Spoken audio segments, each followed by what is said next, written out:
इथं येऊन फक्त कथा ऐकायच्या नाही, कथा तर आपण पुस्तकात सुद्धा वाचन करतो कथेचं, कथा वाचायच्या नाही किंवा ऐकायच्या नाहीत। या शिवकथेतून आपल्याला जगण्याचे सूत्र शिकायचं आहे, माणसानं जगलं कसं पाहिजे। तर शास्त्र आणि सूत्र या दोन्ही गोष्टी शिवकथेतून आपल्याला शिकायच्या आहेत, फक्त कथा नाही ऐकायच्या।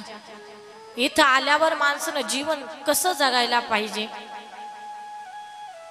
माणसानं जीवनामध्ये काय केलं पाहिजे, नाही काय केलं पाहिजे,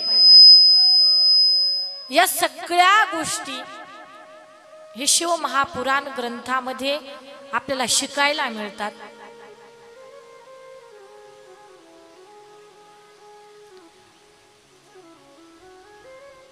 तर महाराजांच्या कृपाशीर्वादाने दरवर्षी आपण या ठिकाणी या भव्य दिव्य स्वरूपाच्या सप्ताहाचं नियोजन आयोजन करतो। माझ्यापेक्षा तुम्हा सर्वांना जास्त माहिती आहे महाराजांचा इतिहास, की 1100 वर्षापूर्वीचं हे जुनं देवस्थान आहे, बरोबर ना। महाराजांची संजीवनी समाधी आहे आणि काकांनी सांगितलं अनेक अनुभव काही काही लोकांच्या जीवनामध्ये येऊन गेले, त्यांच्याच कृपा आशीर्वादाने हा सप्ताह दरवर्षी आपण घडून आणतात। खऱ्या अर्थानं ही खूप चांगली गोष्ट आहे। तर आपण काल कथेला सुरुवात केली। कालच्या कथासत्रामध्ये आपण पाहत होतो की पापीतला पापी माणूस असू द्या, पण त्याचाही उद्धार करण्याची ताकद या पवित्र ग्रंथामध्ये आहे। आपण पाप करताना करतोय महिला मंडळ,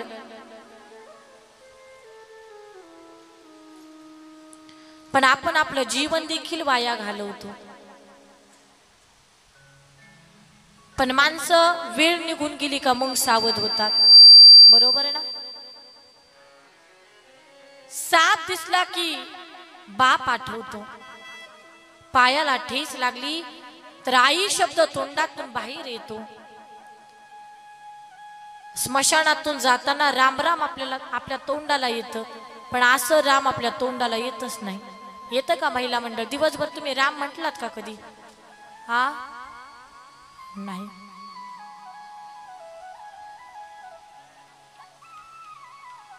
माणसं त्यांचं जीवन वाया घालवतात।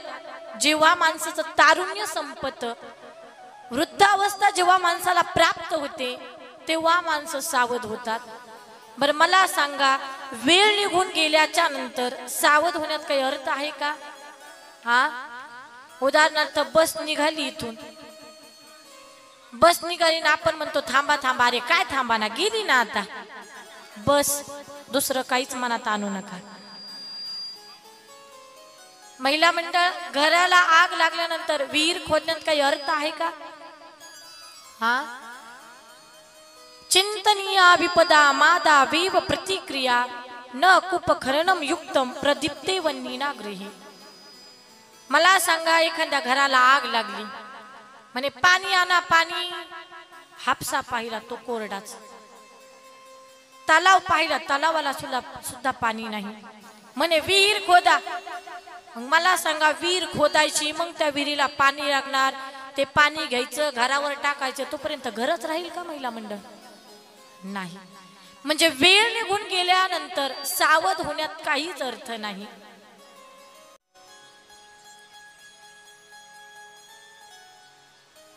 मला सांगा, वेळ निघून गेली आणि आपण निघालो पंढरपूरच्या वारीला। काही काही आपले तरुण माणसं असतात ना वारकरी, ते म्हणतात चला पंढरपूरला। ते म्हणतात काय पंढरपूरला जातात? अजून पोरं शाळा शिकतात, पोरांना नोकरी सुद्धा लागते, आता चला पंढरपूरला। म्हणे सून तर येऊ द्या, सूनही येते, नातू पण होतात, आता चला पंढरपूरला। म्हणे नातू माझ्याशिवाय राहतच नाही, आणि चोरून नातवाचे बिस्किट खाते। नातू लहानाचे मोठे होतात, आता चला पंढरपूरला। म्हणे घरातून जीवच निघत नाही. मग पोरं काय करतात, हातात दांडा घेतात, मग म्हाताऱ्याच्या हातात झेंडा येतो. मग ज्ञानोबा तुकाराम बळत ओरडत ओरडत निघतं पंढरपूरच्या वारीला. बरोबर ना? मला सांगा, अगोदरच पंढरपूरच्या वारीची सवय लावली तर पुढे हा त्रास होणार आहे का महिला मंडळ? नाही होणार. पण अगोदरच जी गोष्ट आपल्याला करायची आहे त्या गोष्टीची अगोदरच सवय पाहिजे आपल्याला. त्यामध्ये तुमचं समाधान, कौतुक आहे त्या गोष्टीमध्ये तुमचं. पण लोक वेळ निघून गेली का मग सावध होतात, पण त्यामध्ये काहीच अर्थ नाहीये.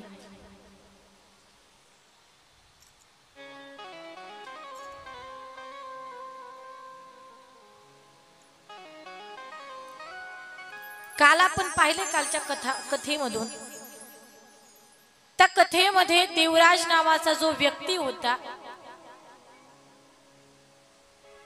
तो त्याच्या जीवनामध्ये चुकला, जीवनाचं गणित चुकलं त्याच्या. आणि पहा, माणसाला भविष्य काळ जर चांगला जगायचा असेल तर माणसाने इतिहासाचा अभ्यास करावा, तरच माणसाला वर्तमान चांगलं जगता येतं.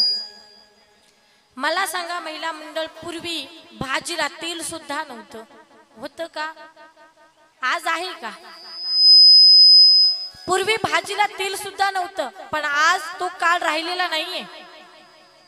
आता भाजी जर करायची म्हटली, भाजी होऊ द्या, अख्खा तेलाचा पापुडावर येतोय. म्हणजे पूर्वी भाजीला तेल नव्हतं, पण आता एवढं तेल झालंय की भाजीला डायरेक्ट पापुडाच येतोय, तेलाचा, पाण्याचा नाही.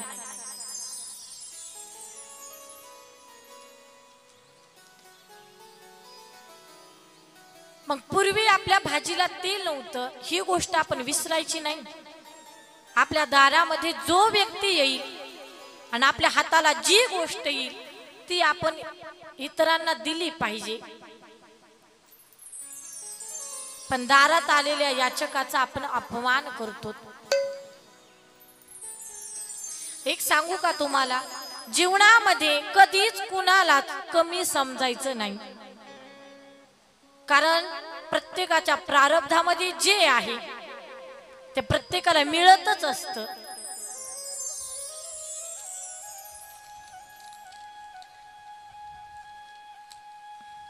राजाचा रंक आणि रंकाचा राव करण्याची ताकद त्या ईश्वरामध्ये आहे. कुणालाच माहिती नव्हतं.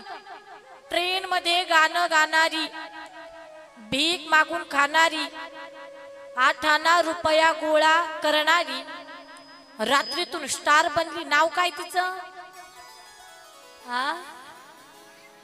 लक्षात आहे तुमच्या? आता तर कुठं दिसतच नाही, पण तरी सुद्धा लक्षात ठेवले आपण. नाव काय? रानू मंडल. रात्रीतून स्टार बनली हो.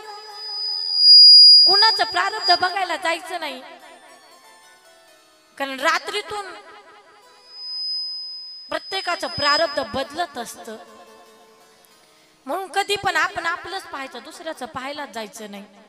पण आपल्याला सवय काय असते ते म्हणतात ना, आपलं ठेवायचं झाकून आणि दुसऱ्याचं बघायचं वाकून, असं म्हणतात ना. बरोबर ना? कधी दुसऱ्याचं प्रारब्ध बघायला जायचं नाही. आपल्या घरामध्ये, आपल्या जीवनामध्ये काय चाललंय तेच आपण पाहायचंय. ईश्वराला प्रार्थना करा, भगवान, अरे मागच्या काळामध्ये माझी खूप गरीब परिस्थिती होती, पण तुझ्या आशीर्वादाने आज मला जे हवं होतं ते सगळं मिळालंय देवा.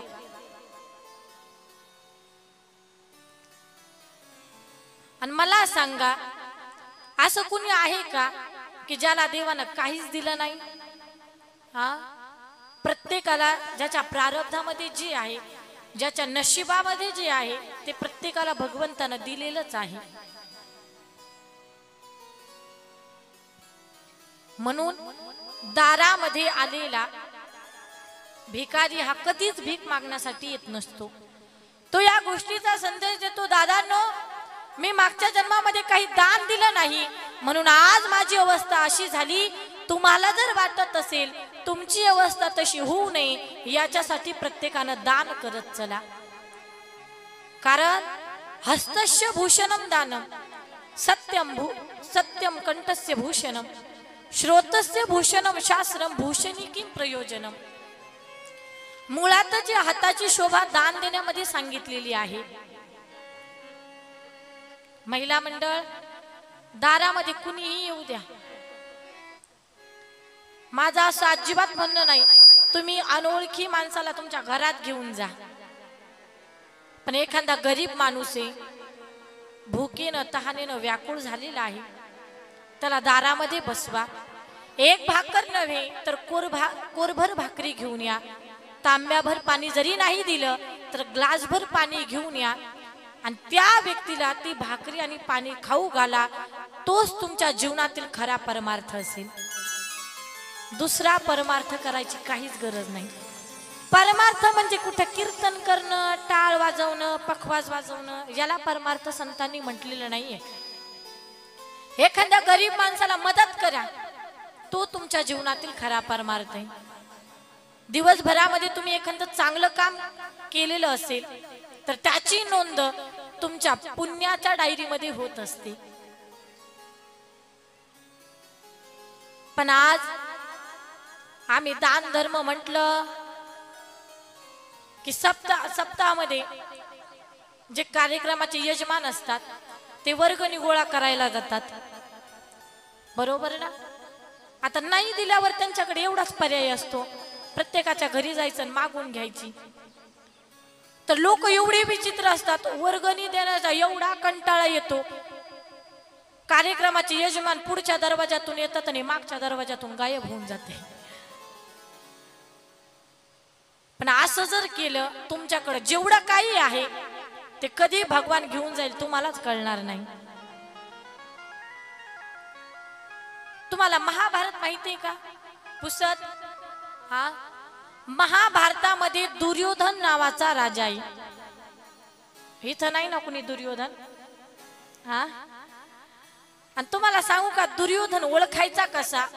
ज्याला सप्ता म्हटलं की राग येतो समजावं तो या कलियुगातला दुर्योधन आहे. वर्गणी म्हटलं की वाकडं तिकडं तोंड होतं समजायचं कलियुगातला दुर्योधन आहे. ज्याला सप्ता नको वाटतो, कीर्तन म्हटलं की राग येतो, बरोबर ना. चांगलं काम केलं की चिडचिड होते, समजावं पक्का तो या कलियुगातला दुर्योधन आहे. तर कलियुगातल्या दुर्योधनाचं नाही सांगत मी काका, आपल्या द्वापार युगातल्या दुर्योधनाचं सांगते. तर तो दुर्योधन होता, त्याच्या दारामध्ये जो कोणी येईल तो कधीच कुणाला काहीच देत नव्हता, पण एक उपकार करायचा, काय? देणाऱ्याचं घर बोटानं दाखवायचा. हा दुर्योधन असाच त्याच्या मित्रांबरोबर अरण्यामध्ये गेला शिकार करायला, पण योगायोग असा झाला त्या जंगलालाच आग लागली. दुर्योधन जाळामध्ये अडकला, त्याची जी मित्र होती ना पळून गेली. जाळामध्ये अडकलेला दुर्योधन मोठमोठ्यानं ओरडायला लागला, कुणीतरी मला वाचवा, कुणीतरी मला मदत करा. अरे हस्तिनापूरचा युवराज मी, वाचवा मला, मदत करा. 2 दिवस झाले, आता मात्र या दुर्योधनाच्या अंगाला चटके बसायला लागले अग्नीचे. भूक लागली, तहानेनं व्याकुळ झाला, मोठमोठ्यानं ओरडायचा, मला खूप भूक लागली, खाण्यासाठी अन्न द्या. खूप तहान लागली, पिण्यासाठी पाणी द्या. पण शेवटी माझ्या भगवंतालाच दया आली. भगवान परमात्मा तिथे प्रगट झाले, आवाज दिला, दुर्योधना तुला भूक लागली का? हो देवा मला भूक लागली. दुर्योधना तुला तहान लागली का? हो देवा मला तहान लागली. भगवंताने विचारलं, दुर्योधना कधी कुणाला काही दिलं का? म्हणे अजिबात दिलं नाही. भगवान म्हटले, असाच मर, तुला काहीच देणार नाही. तो शरण आला, देवा मला माफ करा. पण भगवान म्हणतात, दुर्योधना तू तुझ्या जीवनामध्ये कधीच कुणाला काही दिलं नाहीये खरंय, पण तू एक उपकार करत होता, काय? भलेही तू कुणाला काही देत नव्हता, पण देणाऱ्याचं घर बोटानं दाखवत होता. ऐक दुर्योधना, ज्या बोटानं देणाऱ्यांची घरं दाखवली ना, ते बोट तुझ्या जिभेला लाव, तुझी तहानही जाईल आणि भूकही जाईल. दुर्योधनानं पटकन बोट धरलं. ज्या बोटानं देणाऱ्यांची घरं दाखवली ना माईबाप, ते बोट तोंडाला लावलं, जिभेला स्पर्श झाला तर चमत्कार असा झाला, दुर्योधनाची तहानही गेली आणि भूकही गेली. म्हणून तुम्ही जर दान दिलं नाही, दान धर्म संत सेवा नाही केली, तर तुमची अवस्था दुर्योधनासारखी. पण भलेही तुम्ही कुणाला काही दिलं नाही तरी चालेल, पण देणाऱ्यांची घरं निदान दाखवत जा की या गल्लीमध्ये जा, आमच्या प्रकाश काकांचं घर आहे, त्या गल्लीत जा, आमच्या हनुमंत काकांचं घर आहे, असं तरी म्हणत जा कधीतरी. तिथे तुम्हाला खूप काही मिळेल.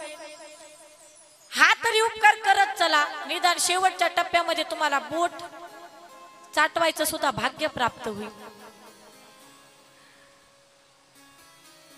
तर असे काही समाजामध्ये माणसं असतात.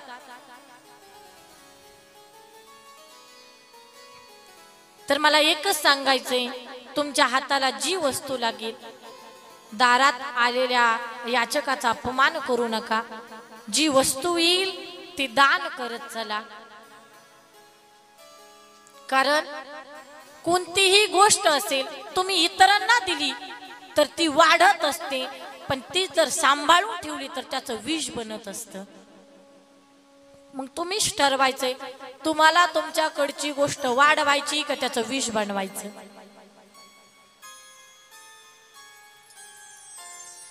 तसं तर जगामध्ये सगळीच श्रीमंत लोक आहेत असं अजिबात नाही माझ्या ताईंनो. काही काही लोक गरिबीमधून श्रीमंत होत असतात. पण भगवंताला एकच प्रार्थना करा, देवा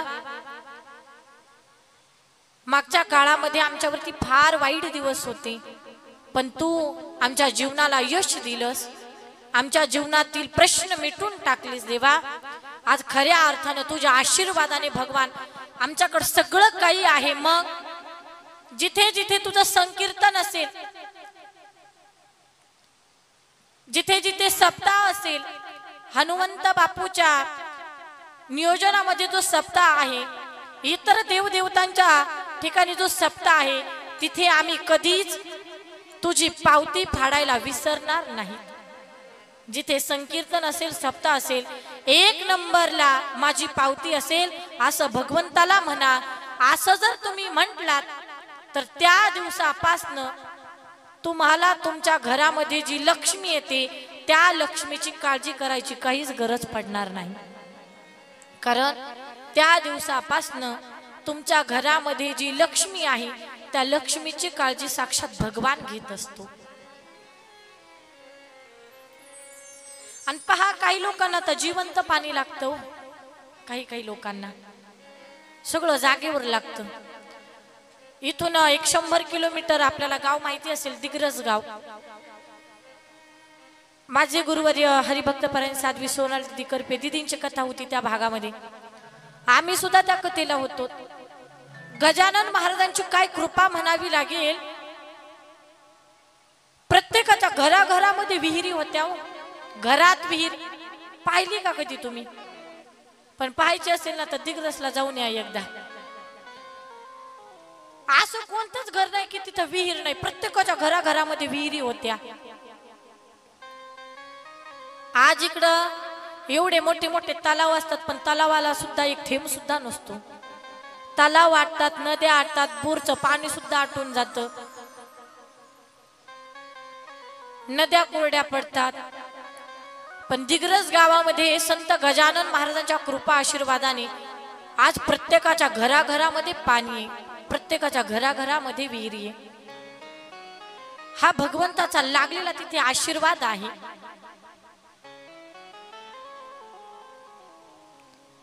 म्हणून कोणतीही सेवा करायची असेल, दान धर्म असेल, संत सेवा असेल, ती मनामध्ये भाव ठेवून केली पाहिजे. तर ज्या ठिकाणी माझ्या भगवंताचा उदो उदो होतो, तिथे आपण भगवंताच्या कार्यामध्ये मदत केली पाहिजे। तर मला एकच सांगायचे, भगवंताच्या कृपेने आपल्याला सर्वांना सगळं काही प्राप्त झालेलं आहे। मग भगवंताने एवढं सगळं दिलंय तर आपण तारुण्य चांगलं जगायला पाहिजे।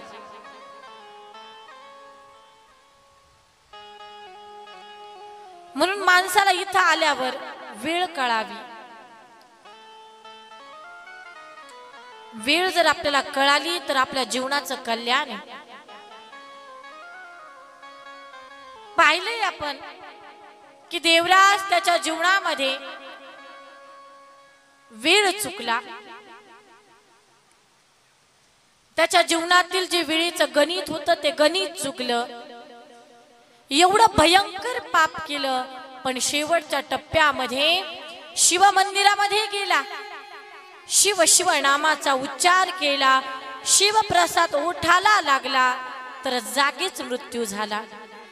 पण मृत्यू झाल्यावर यमदूत नाही आले घ्यायला, शिवदूत आले, शिवलोकी गेला आणि भगवान शिवजींनी शिवगणांसोबत त्याचा समावेश करून घेतला। ही झाली एका पापी पुरुषाची कथा। एका बाईनं तर तिच्या जीवनामध्ये पापाशिवाय दुसरं काहीच केलं नाही, भयंकर पाप केलं, तारुण्य संपवलं, वृद्ध अवस्था प्राप्त झाली, नाव तिचं चंचुला। आणि वृद्ध अवस्थामध्ये तिला गावाच्या बाहेर जावं लागलं। म्हातार वयामध्ये गावाच्या बाहेर जाणं यापेक्षा वाईट गोष्ट कुठलीच नाही। कारण मला सांगा, आपण नोकरीसाठी बाहेर जातो, मुंबईला, दिल्लीला, परदेशामध्ये जातो, पण नोकरी लागल्यावर आपण पुन्हा गावाकडे येतो की नाही? गावाची आठवण आपल्याला येतेच। ते म्हणतात ना, गड्या आपलं गाव बरं। कुठेही कितीही मोठा माणूस होऊ द्या, परदेशामध्ये जरी असेल तरी त्याला आपल्या गावची आठवण येते। पण ही चंचूला वृद्धावस्था तिला प्राप्त झाली, गावाच्या बाहेर भटकू लागली, एका झाडाखाली बसलेली, तहानेनं भुकेनं व्याकुळ झाली आणि काही स्त्रियांना तिनं जाताना पाहिलं।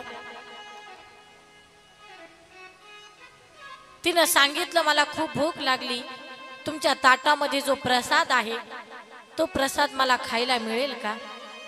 त्या स्त्रियांनी सांगितलं, बाई आम्ही शिवकथा ऐकायला चाललेलो आहोत, एक काम कर, या प्रसादाला तुझं पोट भरणार नाही, आमच्या सोबत चल, शिवकथा श्रवण कर, आणि शिवकथा श्रवण केल्यानंतर तिथे भरपूर प्रसाद असतो, तुझं पोटही भरेल आणि शिवकथा ऐकायला मिळेल। तर त्या स्त्रिया तिला शिव मंदिरामध्ये घेऊन आल्या। आणि खरंच माझ्या ताईनो, भगवान शंकरांचं हृदय हे आईच्या हृदयासारखं आहे। लेकरू कसंही असू द्या, पापी असू द्या, पुण्यवान असू द्या, आई आपल्या लेकराला आशीर्वादच देत असते। तसं भगवान शंकरांच्या मंदिरामध्ये कुणीही जाऊ द्या, पापी जाऊ द्या, बाकीचे जे देव आहेत ते आशीर्वाद देत असताना, वरदान देत असताना विचार करतात की हा बाबा पुण्यवान आहे की पापी आहे। पण भगवान शिवजींच्या मंदिरामध्ये कुणीही जाऊ द्या, भगवान शिवजी त्याला आशीर्वादच देत असतात। असा भगवान भोलेनाथ, या महादेवासारखा देव नाही, भोळा देव आहे हा, आणि या देवाचं अंतःकरण आईच्या हृदयासारखं आहे। आता आईचं वर्णन तर खूप कवींनी केलेलं आहे। आई माझी माईचा सागर, दिला तिने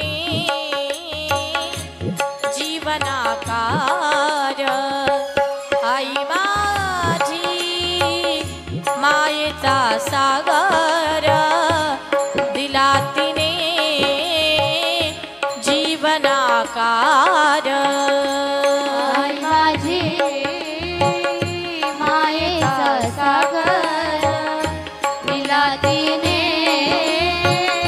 जीवनाकार आई माझी मायेचा सागर दिला तिने जीवनाकार आई वडील माझे थोर काय सांगू त्यांचे उपकार आई वडील माझे थोर काय सांगू त्यांचे उपकार जीवनाच्या वाटेवरती किती असतो त्यांचा आधार आई माझी मायेचा सागर दिला तिने जीवनाकार आई माझी मायेचा सागर दिला तिने जीवनाकार आई माझी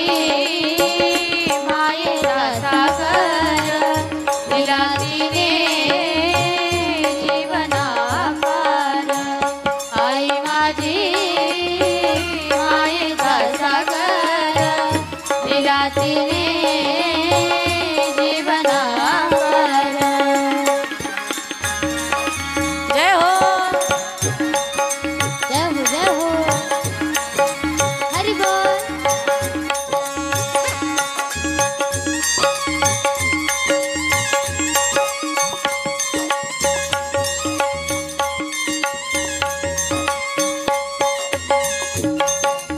जय हो जय जय हो जय हो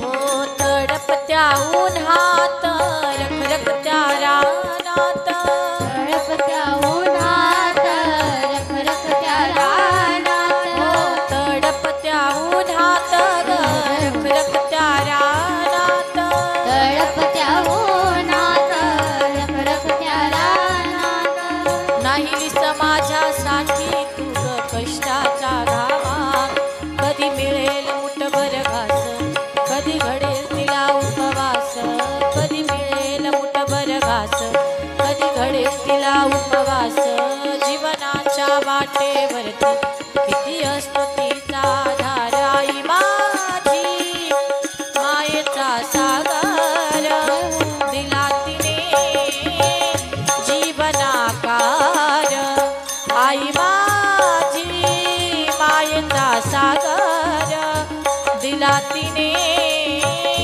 जीवनाकार आई माझी मायेचा सागर दिला तिने जीवनाकार आई माझी मायेचा सागर दिला तिने जीवनाकार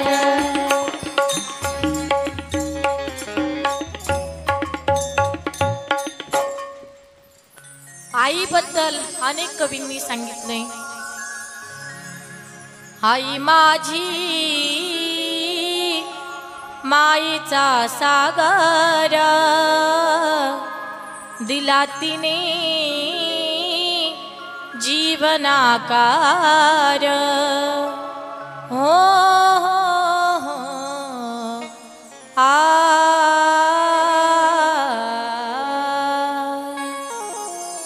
आईबद्दल अनेकांनी सांगितले आणि खरंच आई कुणाला म्हणतात जोपर्यंत आई होत नाही ना तोपर्यंत आई म्हणजे काय हे कळत नाही। आईचं अंतकरण म्हणजे अगदी गुलाबाच्या फुलासारखं असतं, कोमल असतं आईचं अंतकरण। या जगाच्या पाठीवरती माझ्या लेकराचं चांगलं व्हावं असं जर कुणाला वाटत असेल ना, तर ती फक्त एकमेव म्हणजे आई असते. आईला तसं वाटतं की माझ्या लेकराचं कल्याण व्हावं. जिच्या प्रेमाला कुठलाही स्वार्थ नाहीये, निस्वार्थपणाची झालर जिच्या प्रेमाला आहे ना, तिला आई म्हणतात. आई कुणाला म्हणतात? डोळे झाकून जी प्रेम करते तिला प्रियसी म्हणतात. डोळे झाकून जी प्रेम करते तिला प्रियसी म्हणतात. डोळे वटारून जी प्रेम करते तिला पत्नी म्हणतात. डोळे वटारून जी प्रेम करते तिला पत्नी म्हणतात. डोळ्यात धाक दाखवून ज्याला प्रेम करता येतं त्याला बाप म्हणतात. आणि डोळे मिटेपर्यंत जिला फक्त प्रेमच करता येतं ना, तिला आई म्हणतात. हे आईचं प्रेम आहे. आई कुणाला म्हणावं? आईचं प्रेम आपल्या लेकरावरती किती असतं. विषय निघाला म्हणून एक उदाहरण सांगते.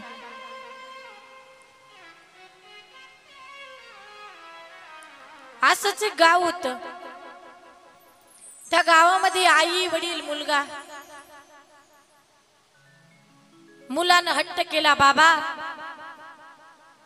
उद्या पंढरपूरला चला, पंढरपूरची यात्रा आहे उद्या.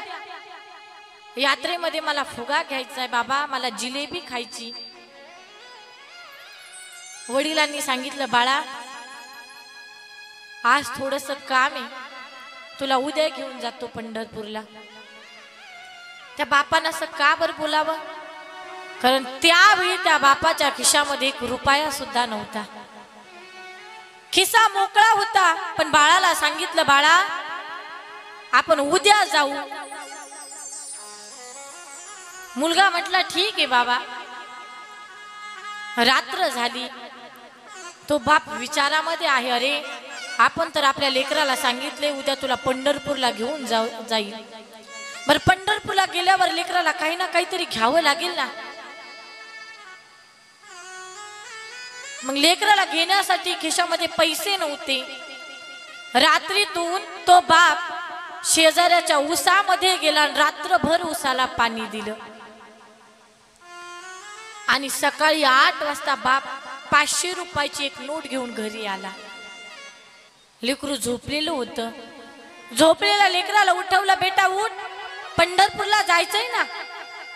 पंढरपूरचं नाव ऐकलं ते पोरग टटकन उठून बसलं. हो बाबा यायचंय पंढरपूरला. मुलानं आवरलं. मुलगा म्हटला, बाबा आईला पण आपल्या सोबत घ्या.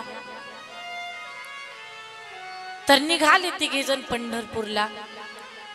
आई वडील आणि तो 10 वर्षाचा मुलगा. पंढरपूरला निघाले. पण काळाने असा घात केला, समोरून एक ट्रक आली आणि धाडकन त्यांना उडून गेली. एकीकडे आई पडली, एकीकडे वडील पडले आणि एकीकडे तो मुलगा पडला. वडिलांचा तर जागेवरच मृत्यू झाला. लेकरू उठलं, आईकडे गेलं.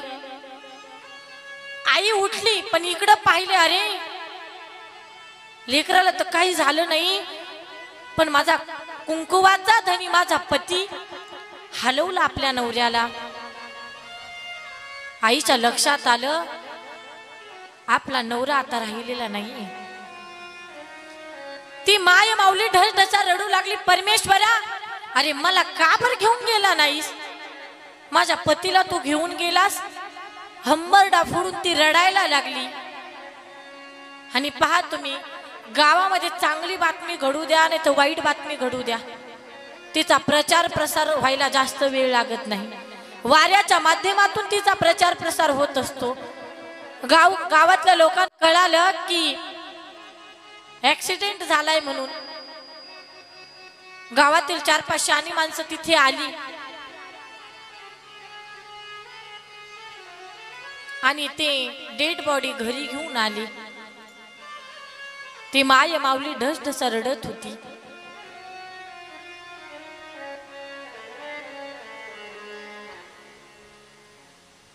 तो मुलगा म्हटला, आई बाबा का ग उठत नाही? आईनं सांगावं बाळा तुझ्या बाबांना झोप लागली. मुलगा हंबरडा फोडून रडायला लागला. बाबा बाबा एकदा तरी मला बाळ म्हणा, एकदा तरी उठा बाबा, एकदा तरी उठा तुम्ही. बाबा मला फुगा नको, मला पंढरपूर सुद्धा पाहायचं नाही बाबा, मला जिलेबी सुद्धा खायची नाही बाबा, उठा ना. कुणीतरी यावं बाळाला, लेकराला समजावून सांगावं बाळा तुझे बाबा राहिले नाही जे. पण मुलगा काहीच ऐकायला तयार होत नव्हता, ऐकतच नव्हता काही. बाबा उठा ना हट्ट धरला. आईनं उठावं आणि काढकन लेकराच्या कानामागे टाकावी. तुला सांगितलेलं कळत नाही का तुझे बाबा झोपलेले आहेत म्हणून. एका शहाण्या बाईनं ते लेकरू आपल्या घरी घेऊन गेली. इकडे वडिलांवरती अंत्यसंस्कार करण्यात आले. दिवसामागून दिवस जात होते. आईला वाटते आता जगायलाच नको, पण 10 वर्षाच्या लेकराकडे पाहिलं. अरे मी जर गेले तर माझ्या लेकराचा सांभाळ कोण करणार. माझ्या काळजाचा तुकडा आहे, ठीक आहे माझा पती गेला काही हरकत नाही, पण आजपासून माझं जीवन म्हणजे माझं लेकरू आहे. रात्रंदिवस दुसऱ्याच्या शेतामध्ये ती माये माऊली जाऊ लागली. सकाळी 7 वाजता गेली ना तर रात्रीच्या 8लाच घरी यायची. हळूहळू मुलगा लहानाचा मोठा झाला, 10वी पास झाला, चांगले टक्के पडले. पुढे 12वी झाली, 12वीला देखील चांगले मार्क पडले. जॉब करू लागला आणि जॉब करता करता शालेय शिक्षण सुद्धा घेऊ लागला. पण एक दिवस आज झाला की आईचं जे कष्ट होतं त्या कष्टाचं फळ म्हणावं लागेल की मुलगा खूप मोठा साहेब झाला. साहेब झाला आणि परदेशामध्ये गेला. परदेशामध्ये जाण्याची इच्छा नव्हती, पण आईनं सांगितलं बाळा काही दिवस तिकडे राहा, नाही करमलं तर माघारी ये. आईच्या हट्टासाठी मुलगा परदेशामध्ये गेला. पण क्षणाक्षणाला त्या मुलाला आपल्या आईची आठवण व्हायला लागली. फोन असायचा, आई बरी आहेस का ग, जास्त काम करू नकोस, वेळेवर गोळ्या औषध घे, आई तब्येतीची काळजी घे. रोज फोन करावा, रोज पत्र पाठावं. एक दिवस त्या लेकरानं फोन केला, सांगितलं आई येणाऱ्या सोमवारी मी 12 वाजता मुंबईच्या विमानतळावर येणार आहे. आई मला भेटण्यासाठी येशील का ग. आई खूप दिवस झाले ग तुला पाहिलं नाही, तुझ्या हातचा डब्बा देखील खाल्लेला नाही. आई माझ्या आवडतीची भाजी घेऊन येशील का. आईला तर एवढा आनंद झाला. आई म्हटली हो बाळा नक्की येणार मी. मुलाचा फोन झाला, 2 दिवस मध्ये गेले. सोमवार येणार होता. आईला एवढा आनंद झाला का माझं लेकरू मला भेटायला येणार आहे. या कारणानं लेकरानं सांगितलं ताई एकटी येऊ नकोस, गावातील 4-5 शहाण्या माणसांना सोबत घेऊन ये. गावातल्या 4-5 शहाण्या माणसांकडे गेली, सरपंच साहेबांकडे. साहेब माझा मुलगा येणार आहे मुंबईला, माझ्यासोबत येताल का तुम्ही. आईच्या डोळ्यातील अश्रू पाहिले, सरपंच साहेबांच्या सुद्धा डोळ्यातून अश्रू बाहेर आले. म्हटले काय आईचं प्रेम आहे लेकरावरती. हो आजी नक्की येणार तुमच्या सोबत. बाळानं सांगितलं होतं मी येणाऱ्या सोमवारी येणार आहे, पण लेकराला भेटण्यासाठी ती आई रविवारीच मुंबईच्या विमानतळावर पोहोचली. रविवारी. बरं जाताना रिकाम्या हातानं नाही गेली. लेकरू येणारे, लेकराचा सत्कार करण्यासाठी फुलांचा हार, पेड्यांचा बॉक्स, अंगावरती शाल आणि लेकराला जे पदार्थ आवडतात सगळं काही पक्वान एका डब्यामध्ये घातली. रविवारी पोहोचली. कदाचित ती चुकते, अपरिचित माणसाला म्हणते बाळ मी तुझी आई आहे, मला आई तरी म्हण. त्या व्यक्तीनं मागं वळून पाहिलं की तिनं 2 हात जोडावे, बाबा मला माफ करा, मला असं वाटलं माझा बाळ आहे की काय.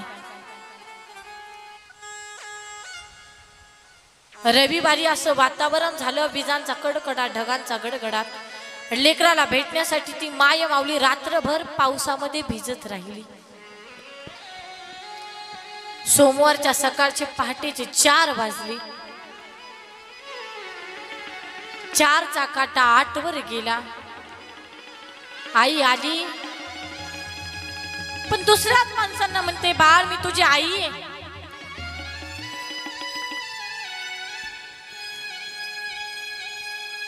घड्याळात पाहिलं, घड्याळाचा काटा आता 12 वर गेला. अरे आपल्या बाळानं तर सांगितलं होतं मी 12 वाजता येणार आहे. आईनं जावं पाहावं. पहिलं विमान आलं पण त्यामध्ये तिचं लेकरूच आलं नाही. चौकशी कक्षाकडे गेली आणि त्या साहेबांना विचारलं, साहेब जे लंडन वरून 12 वाजता विमान येणार होतं ना, ते विमान कधी येणार आहे? साहेबांनी सांगितलं, आई ते विमान 4 वाजता येणार आहे. बरं.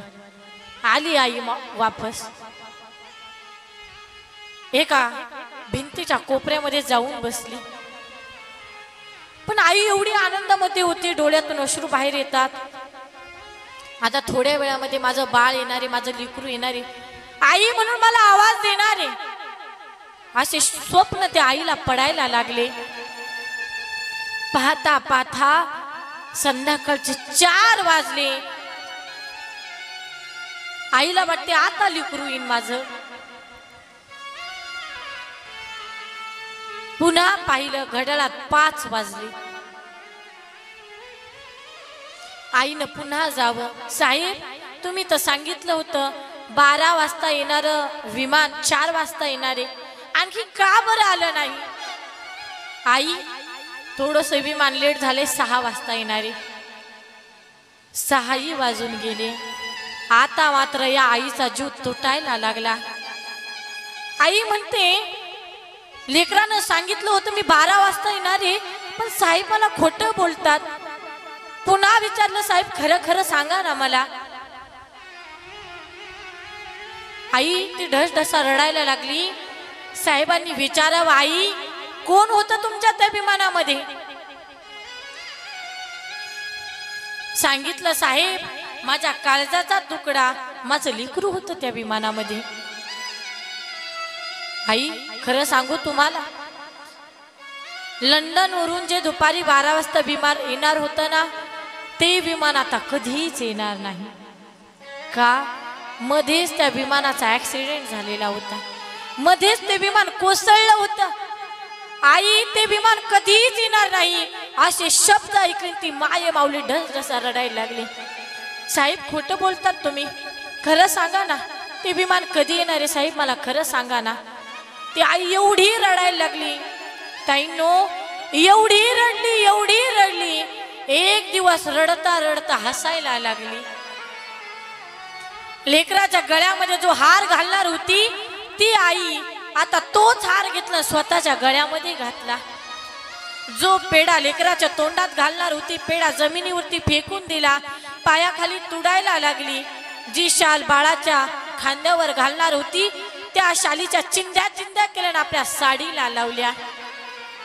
एवढी रडली, एवढी रडली आणि हसत हसत एकच म्हणते की माझं बाळ मुंबईच्या विमानतळावरती येणारे, 12 वाजता येणारे, आई म्हणून मला आवाज देणारे, आणखी नाही माझं लेकरू येणारे, आणखी नाही जी मुंबईच्या विमानतळावरती आजपर्यंत वाट पाहते ना तिला आई म्हणतात.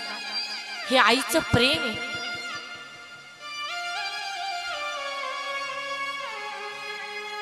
आजपर्यंत ती आई एकच म्हणते, माझं लेकरू येणारे, मला भेटणारे, आई म्हणून मला आवाज देणारे. जी आई आयुष्यभर आपल्या लेकरासाठी जगत होती, पण परमेश्वरानं तिचं लेकरू तिच्यापासून दूर केलं. ताईनो फक्त म्हणते माझं बाळ येणारे, मला आई म्हणणारे. आजपर्यंत मुंबईच्या विमानतळावरती जी रडते, आपल्या लेकराची वाट पाहते, अरे तिला दिवस कळत नाही, रात्र कळत नाही ना, तिला आई म्हणतात. ते आईचं अंतःकरण आहे. आणि खरंच त्या परमेश्वराला कुणाच्या घरी जाता आलं नाही ना, म्हणून त्यानं त्याचं दुसरं स्वरूप म्हणजे त्यानं प्रत्येकाच्या घराघरामध्ये आई दिलेली आहे का आपलं सुख दुःख कुणासमोर मांडावं असं जर वाटलं ना कधी तर आपलं सगळं सुख दुःख आपल्या आईला सांगा. लेकुराचे हित लेकुराचे हित लेकुराचे हित लेकुराचे हित लेकुराचे हित लेकुराचे हित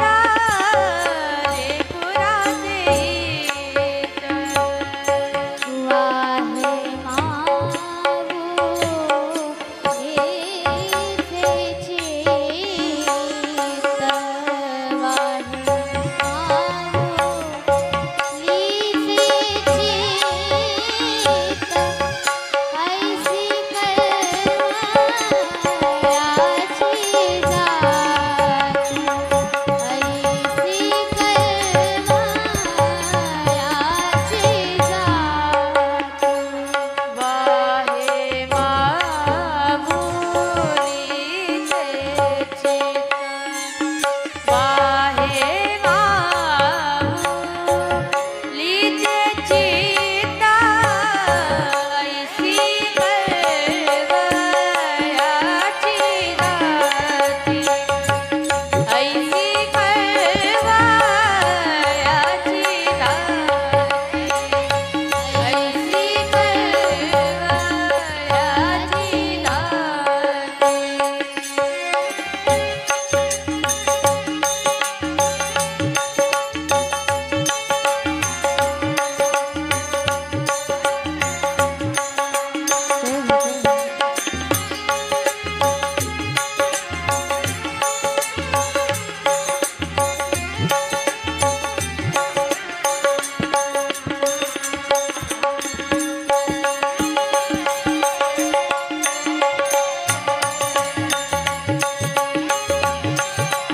कळवयाची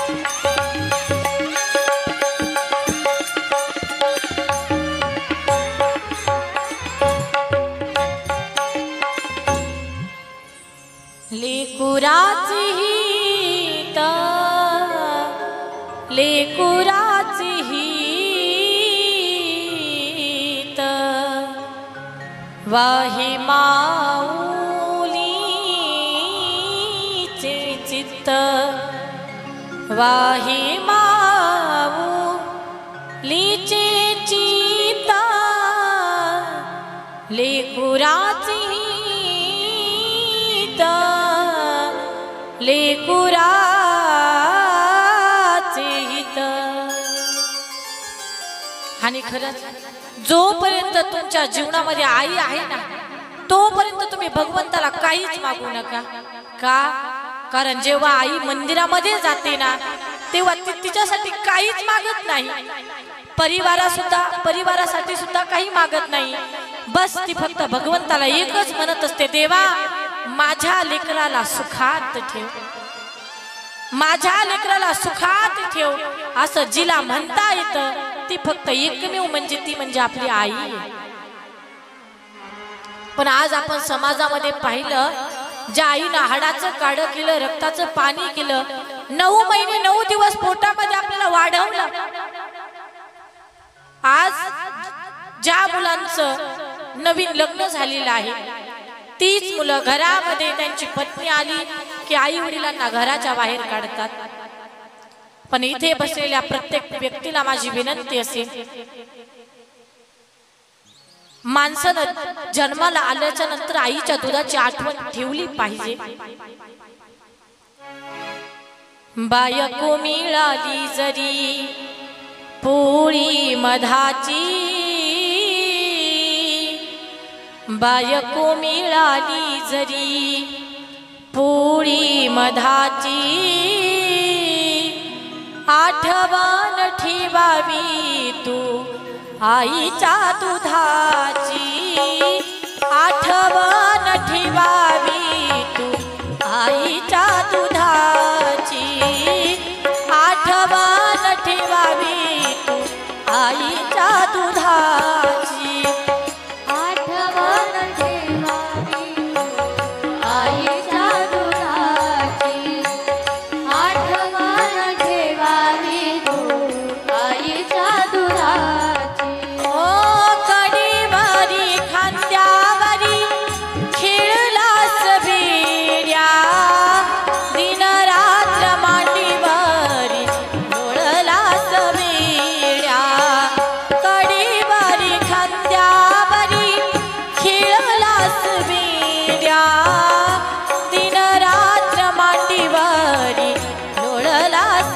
भिड्या जाणीव ठेव तू तिच्या उपकाराची आठवण ठेवावी तू आईच्या दुधाची आठवण ठेवावी तू आईच्या दुधाची आठवण ठेवावी तू आईच्या दुधाची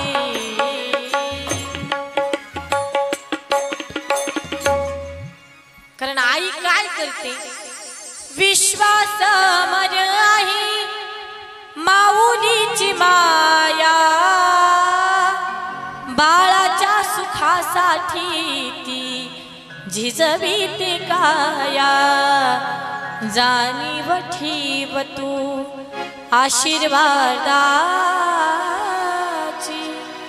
आठवण ठेवावी तू आईच्या दुधाची आठवण ठेवावी तू आईच्या दुधाची म्हणून प्रत्येकानं आपली आई आपल्यासाठी काय करते या गोष्टीची जाणीव ठेवली पाहिजे. तर भगवान भोलेनाथाचं हृदय हे आईच्या हृदयासारखं आहे. या भोलेनाथाच्या मंदिरामध्ये कुणीही जाऊ द्या, चोर आला, सज्जन आला, डाकू आला, साव आला, पापी आला, पुण्यवान आला, कुणीही आला, कुणीही जाऊ द्या, प्रत्येकाला भोलेनाथ आशीर्वादच देतात. प्रत्येकावरती ते कृपा करतात.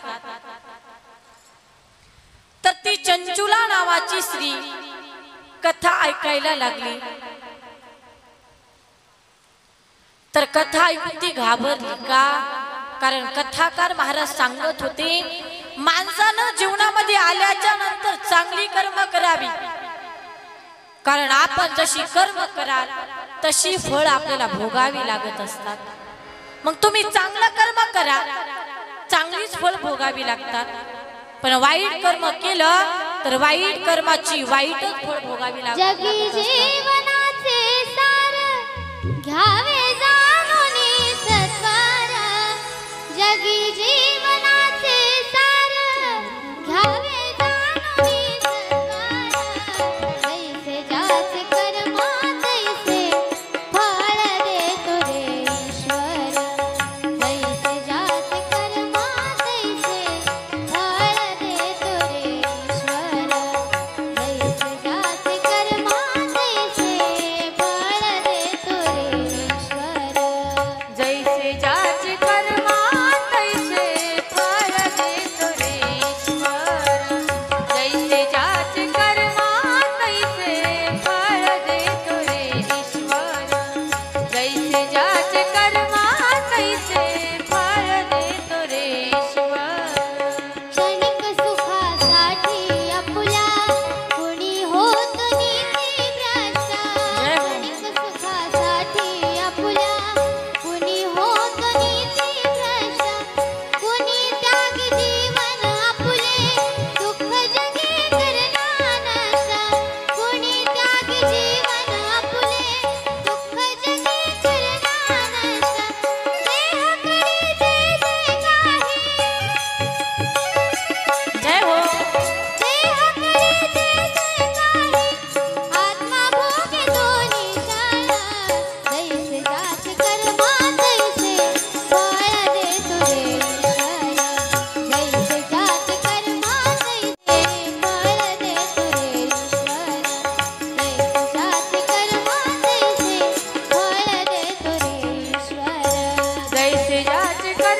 तर आपण जसं कर्म कराल तशी फळ आपल्याला भोगावी लागत असतात.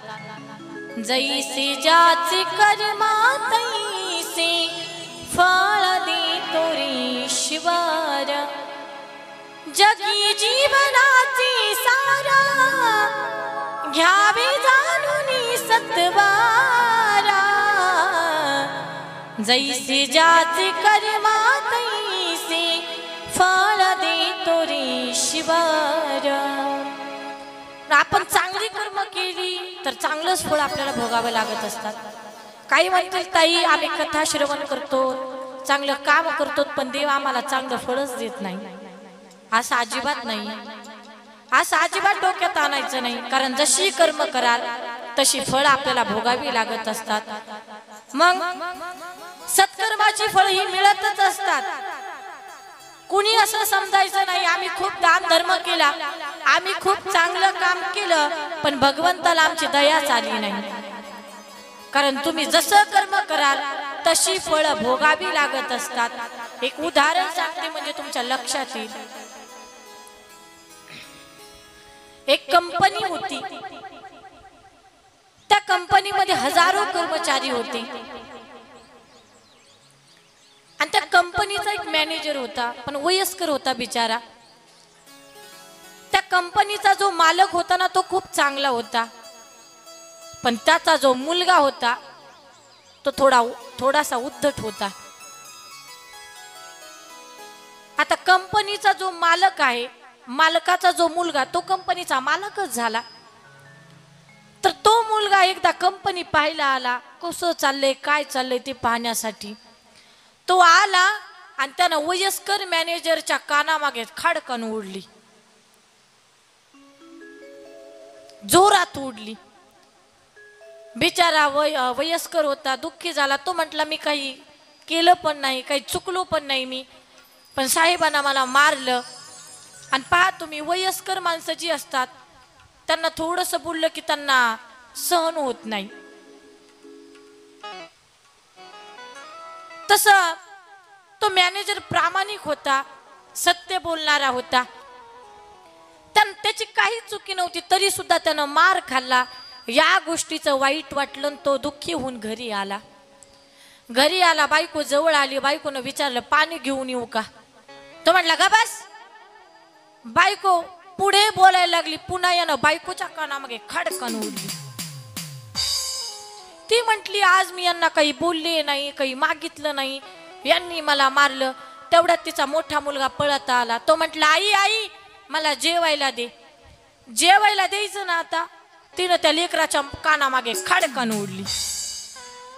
लेकरू म्हटलं मी आईला फक्त जेवण मागितलं, काही हट्ट पण केला नाही, आईला मला मारलं. गाल धरला आणि बाहेर आला. तेवढ्यात त्याचा छोटा भाऊ गाडीचा खेळ खेळत होता. छोट्या भावाची गाडी याच्या पायाला लागली.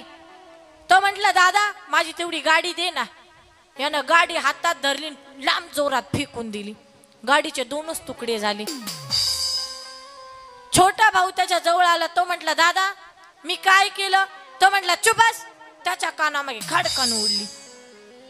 तो म्हटलं मी आज दादाच्या वाट पण गेलो नाही, काही केलं पण नाही, दादानेच माझी गाडी मोडून टाकली. त्यानं गाल पकडला आणि बाहेर आला. दारामध्ये कुत्र झोपलेलं होतं, हातामध्ये दगड होता. त्यानं त्याचा राग त्या कुत्र्यावर काढला, खडकन कुत्र्याला दगड मारला. कुत्र काय काय काय करत रस्त्यानं पळायला लागलं. पळता पळता एका गाडीला जाऊन धडकलं होते.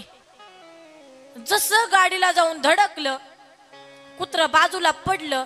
पण साहेबांना काय झाले ते पाहण्यासाठी ते साहेब गाडीच्या बाहेर उतरले. गाडीच्या बाहेर पहिला पाऊल आला, पहिला पाय दिसला, कुत्र गेलं आणि त्या साहेबाच्या पायाला चावलं. आता तुम्ही म्हणताल साहेबाचा आणि कुत्र्याचा काही संबंध आहे का? संबंध आहे माझ्या ताईंनो. या कुत्र्याचा आणि साहेबाचा काहीच दोष नाही, पण दोघांचा संबंध आहे. काय? ज्या साहेबाला हे कुत्र चावलं ते म्हणजे मॅनेजरच्या कानामागे ओढणारे साहेब होते. भलेही वयोवृद्ध मॅनेजरला काही बोलता आलं नाही, पण कर्म चक्कर खाऊन आलं ना तिथेच. हा कानामागे उडली, काही बोलता आलं नाही, पण कुत्र चावलं ना पायाला. म्हणजे कर्म आपण जसं कराल ते फिरून फिरून तिथंच येत असतं. एकदा एक वाटसरू रस्त्यानं चालले होते आणि रस्त्यावरचे आंबे पाहिले. नाहीतर आजकाल लोकांची रस्त्यावरच्या आंब्यावर खूप नजर असते, खूप डोळा असतो रस्त्यावरच्या आंब्यांवरती, कारण त्याचा मालक कुणी नसतं असं वाटतं. तर केशरी आंबे होते. आंबे पाहिले, मनात आलं एक तरी आंबा खावा. तो वाटसरू आतमध्ये गेला, आंबा तोडला, आंबा खाल्ला, स्वाद आला, ढेकर देणार तोपर्यंतच पाठी धपकन धपका बसला. कुणी मारलं, माग वळून पाहिलं तर आंब्याचे मालक म्हणे, बाबा कोणाला विचारून खाल्ला? म्हणे दिसला म्हणून खाल्ला. म्हणे बोर्ड नाही वाचला का? बिना परवानगी आंब्याला हात लावू नये. आता पहा, इथं असं म्हणतात, आंबा खाल्ला तोंडानं, मार खाल्ला पाठीनं, पण डोळ्यातूनच पाणी का आलं? असं का घडलं? तर मला सांगा, आंबा कुणी पाहिला होता? हा, डोळ्यानं. आणि घेऊन कोण गेलं तिथपर्यंत? पाय. मग आंबा खाल्ला तोंडानं, हातानं तोडला, तोंडानं खाल्ला, पाठीनं भलेही मार खाल्ला असेल, पण रडलं कोण? हा, ज्यानं पाहिलं तेच रडलं ना. म्हणजे आपण जसं कर्म कराल तशी फळं भोगावी लागत असतात. केले कर्म झाले तेची भोगाले, केले कर्म झाले तेची भोगाले, केले कर्म झाले तेची भोगाले, केले कर्म झाले जय हो. त्याची भोगाले, केले कर्म झाले त्याची भोगाले. उपजले मेले ऐसे किती, उपजले मेले ऐसे किती, निसा गम पम गम गरे सा, पम गम गरे सा, निसा गस सा गम पम पानी पानी सानी द पम गरे सा गम पानी सा, सानी द पम गरे सा गम पानी सा, सानी द पम गरे सा गम पानी सा, गम पानी सा, गम पानी सा. उपजले मेले ऐसे किती, उपजले मेले ऐसे किती, केले कर्म झाले त्याची भोगाले, केले कर्म झाले त्याची भोगाले, केले कर्म झाले त्याची भोगाले, केले कर्म झाले त्याची भोगाले. केले कर्म झाले त्याची भोगाले. कर्म कुणाला चुकत नाही दादांनो. तर कर्माप्रमाणे तुम्हाला नरक भोगावा लागेल. खूपच वाईट कर्म केलं तर 28 प्रकारची नरक भोगावी लागतील. मग उकळत्या तेलाच्या कढईत असेल, खांबाला बांधणं असेल, यमदूतांनी मारणं असेल, हे सगळं कथाकार महाराज सांगत होते. त्या चंचुलीनं ते ऐकलं, ती एवढी घाबरली, भयभीत झालेली ती चंचुला. कथा संपली, सगळी लोक जेवायला बसली, पण ती महाराजांकडे भेटायला निघाली. जात असताना तिचा पाय एका पायरीमध्ये अडकला आणि ती तोंडावरती पडली. महाराजांनी पाहिलं, व्यासपीठावरनं ते महाराज उठले, तिला धरायला गेले, पण तिनं 2 हात जोडले. बाबा मला हात लावू नका, मी माझ्या जीवनामध्ये एवढा पाप केलंय, मी अपवित्र आहे, आणि या अपवित्र शरीराला तुम्ही हात लावू नका, कारण या अपवित्र शरीराला तुम्ही हात लावला तर तुम्ही सुद्धा अपवित्र होताल. तिनं 2 हात जोडले, सांगितलं महाराज माझा उद्धार करा. जीवनामध्ये जे काही पाप केले याच्यावरती मला सहकार्य करा, माझ्या जीवनाचं कल्याण करा. ती म्हणू लागली प्रभुजी नाव किनारे लगा, प्रभुजी नाव किनारे लगा, प्रभुजी जय हो. नाव किनारे लगा, प्रभुजी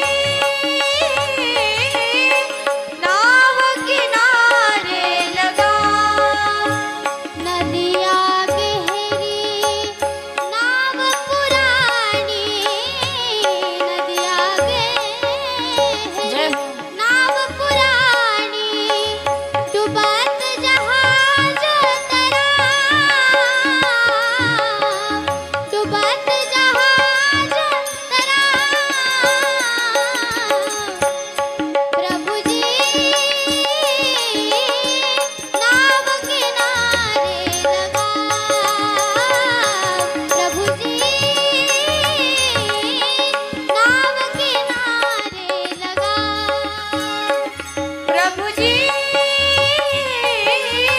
नाव किनारे लगा, प्रभुजी नाव किनारे लगा.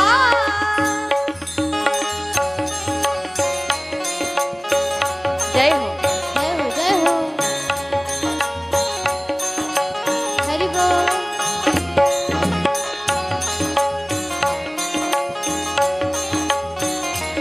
जय हो.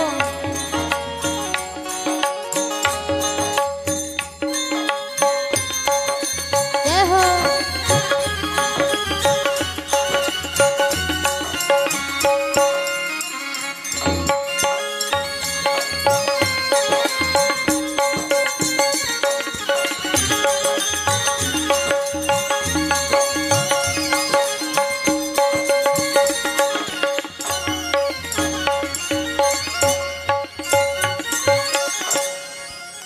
ती म्हटली महाराज माझा उद्धार करा. प्रभुजी नाव किनारे लगाओ, लगाओ नाव किनारे लगाओ, नदिया गहरी नाव पुरानी, नदिया गहरी नाव पुरानी, डुबत जहाज तरा, प्रभुजी नाव किनारे लगाओ, लगाओ नाव किनारे लगाओ. महाराज माझा उद्धार करा. सांगितलं आई काही काळजी करू नको, प्रसाद घे, शिवकथा श्रवण कर, तुझ्या जीवनाचा उद्धार होईल. मरणावस्था जिची झालेली होती ती चंचूला, मरायला लागलेली चंचूला, तिने शिवप्रसाद खाल्ला, शिवकथा श्रवण केली, तर परिणाम असा झाला 25 वर्ष ती पुढे जगली. 25 वर्ष जगली, खूप सेवा केली तिनं, झाड लोट पूजा पाठ. जी लोक कथा कीर्तनाला येणार ना त्यांची चप्पल उचलण्यापासनं खूप सेवा केली. आता पहा आपणही कथा कीर्तनाला जातो, पण काही काही लोक कथेला येतात पण अर्धा जीव चप्पल मध्येच गुंतलेला असतो. नवीन आहे कुणी घेऊन जात की नाही, बरोबर ना. आणि लोक पण एवढी विचित्र आहेत हो. चांगली चांगली चप्पल दिसली ना, तुटलेली चप्पल तिथं सोडायची, चांगली दुसरी घ्यायचा ताणच नाही, पैसे खर्च करायचा ताणच नाही.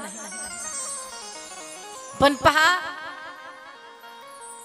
दुसऱ्याची चप्पल कधीच चुरू नये, का त्यानं दरिद्रता येत असते. म्हणून कधीच दुसऱ्याची चप्पल चोरायची नाही. खूप सेवा केली. चप्पल उचलण्यापासनं सेवा, पूजा पाठ, सेवा असेल, दान धर्म, खूप चांगली कामं केली. आणि जेव्हा ती मृत्यू पावली तेव्हा ती चंचूला शिवलोकी गेली, नरकात नाही. तिचं सगळं पाप संपून गेलं. का? कारण भगवंताच्या नामामध्ये एवढी ताकद आहे.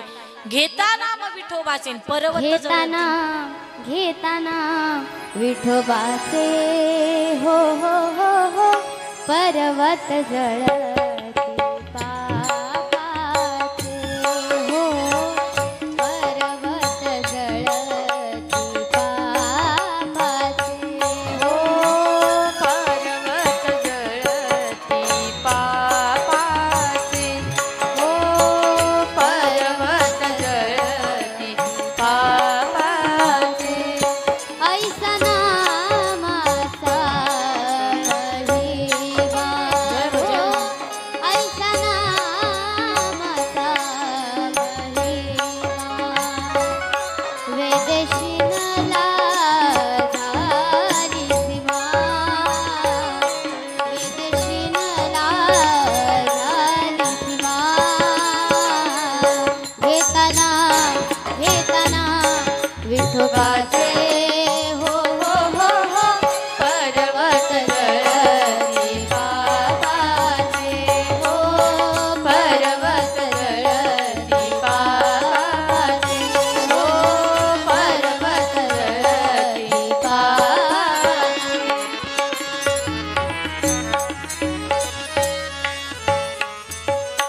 घेता नाम विठोबाचे पर्वत जळती पापांचे.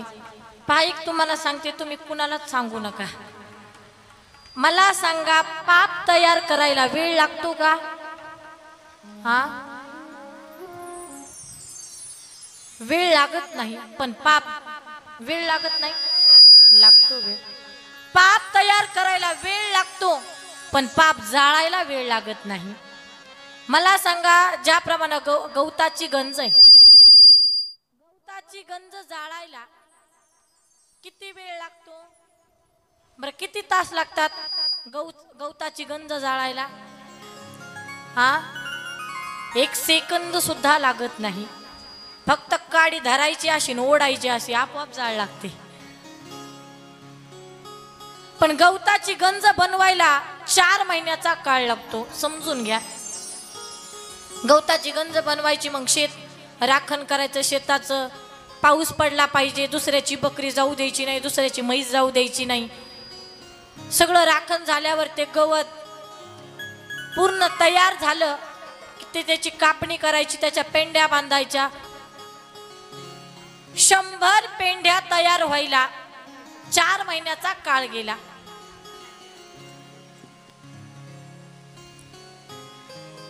गवताची गंज बनवायला 4 महिन्याचा काळ लागतो, पण जाळायला वेळ लागत नाही. ज्याप्रमाणे अग्नीची एक ठिणगी गवतावर पडू द्या तर गवताची राख रांगोळी बनून जाते. अगदी त्याचप्रमाणे भगवंताच्या नामाची एक ठिणगी आपल्या पापावरती पडू द्या, पर्वता एवढं पाप असू द्या, कधी जळून खाक होईल कळणारच नाही. एवढी ताकद भगवंताच्या नामामध्ये आहे.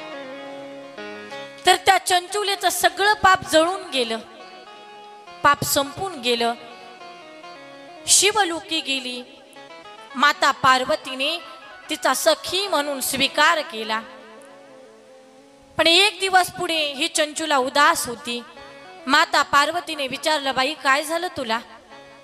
तिनं सांगितलं, माता मला माझ्या पतीची खूप आठवण येते. मला माहिती आहे माझा पती सुद्धा खूप पापी होता, पण पापी असला तरी काही हरकत नाही. माझा पती कुठे आहे, काय आहे, सगळं विचारलं. आता पहा, असं म्हणतात की पती पत्नीचं नातं हे 7 जन्माचं असतं. कारण लग्नामध्ये 7 फेरे घेतात की नाही? हा, पिता पुत्राचं नातं हे एक जन्माचं असतं आणि पती पत्नीचं नातं हे 7 जन्माचं असतं. मला सांगा, वडाच्या झाडाला किती फेरे मारता तुम्ही? हा, 7च मारावे लागतात. आणि काय म्हणतात, देवा जन्मोजन्मी हाच पती मिळू दे. मग तो गटारात पडलेला का असेना, तर पतीच्या आयुष्यासाठी आपण 7 फेरे वडाच्या झाडाला फेरा मारत असतो. तसं पती पत्नीचं नातं हे 7 जन्माचं आहे आणि पिता पुत्राचं नातं हे 1 जन्माचं आहे. तसं ती म्हणते, माता मला माझ्या पतीची खूप आठवण येते. पार्वती मातेनं पाहिलं, पण तिचा हा पती ब्रह्म राक्षस योनीमध्ये होता. तिनं सांगितलं, माता माझ्या पतीचा उद्धार कसा होईल? माता पार्वतीनं सांगितलं, बाई काही काळजी करू नको, तुझ्या पतीच्या उद्धारासाठी एक माझ्याकडे मार्ग आहे. म्हणे काय? म्हणे तुझ्या पतीला शिवकथा श्रवण करावी लागेल, कारण शिवकथेनं तुझ्या पतीचा उद्धार होईल. आई, माझा पती तर ब्रह्मराक्षस योनीमध्ये आहे, मग माझ्या पतीचा उद्धार कसा होईल? तर माता पार्वतीने नारदजींना, तुंबरजींना बोलावून घेतलं. आता पहा, नारायणाचे भजन करणारे कोण? शेंडी हालून भजन करतात, फक्त पेटवायचंच काम करतात. नाव काय त्यांचं? नारदजी. आणि जे शंकराचं भजन करतात ते तुंबरजी. तुंबरजींना बोलावण्यात आलं. काकड्यामध्ये सुद्धा सांगितले, शुक सण का अधिक नारद तुंबर, भक्तांच्या कोटी कवाडा आडून पाहतात ती जगजिठी. वाळवंटापासून महाद्वारापर्यंत सुरवरांची मांदी उभे जोडून हात. तुंबरजींना बोलावून घेतलं. तुंबरजी, या चंचुलेचे पती ब्रह्मराक्षस योनीमध्ये आहेत, त्यांचा उद्धार करण्यासाठी त्यांना शिवकथा सांगा. बरं आई. तुंबरजी आले. ब्रह्मराक्षस योनीमध्ये असलेल्या त्या बिंदूकडे. आता पहा,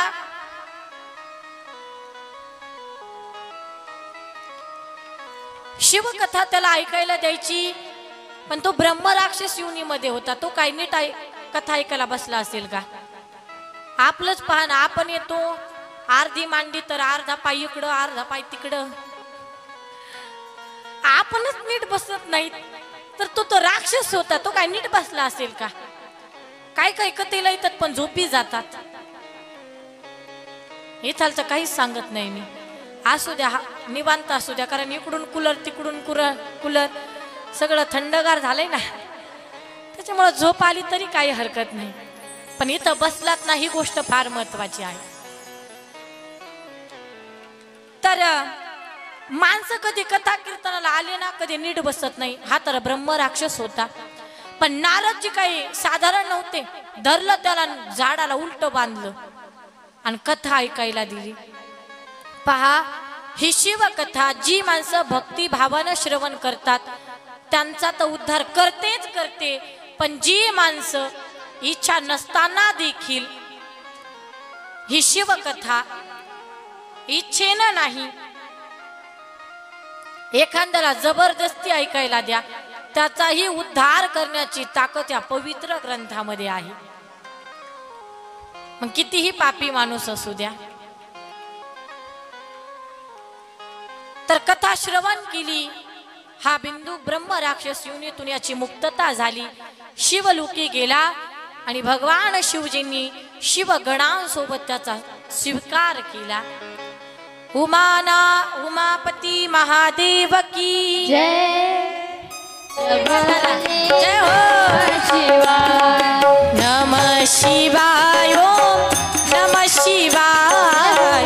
हर हर भोले नमः शिवाय. नमः शिवाय. ओम नमः शिवाय.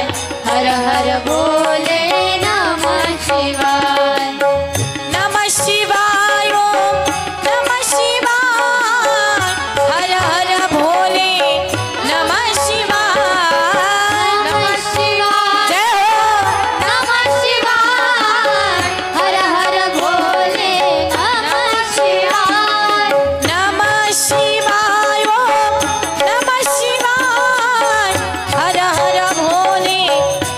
शिवाय नमः शिवाय वा वा जय हो नमः शिवाय हर हर बोल जय हो जय हो नमः शिवाय नमः शिवाय ओम जय हो नमः शिवाय हरि बोल हर बोले नमः शिवाय नमः शिवाय ओम नमः शिवाय हर हर भोले नमः शिवाय नमः शिवाय ओम नमः शिवाय हर मागच्या महिला मंडळी नमः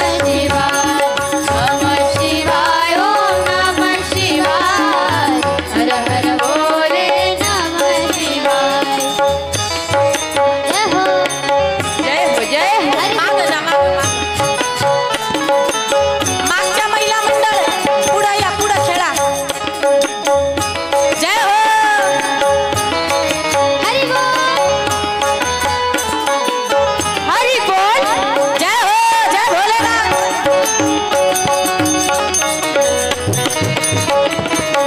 जय हो जय हो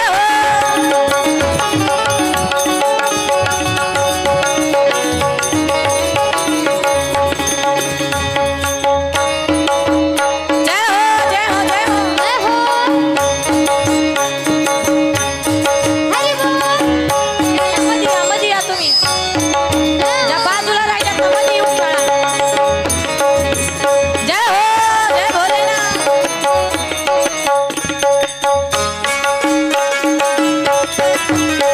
जय हो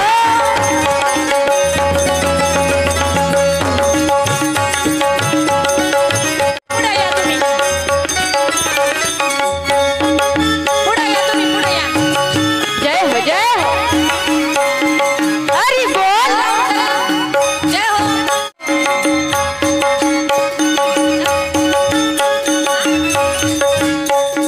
हो जय हो जय हो जय हो जय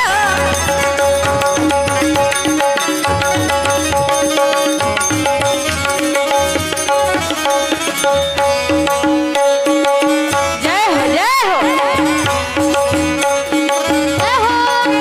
जय हो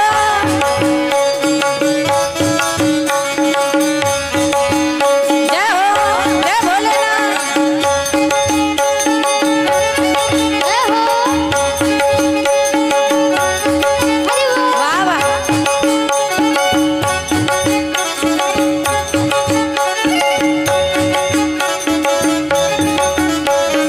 जय हो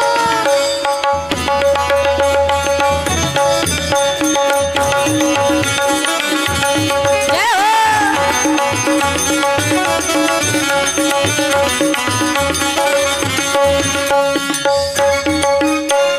हरि बोल जय हो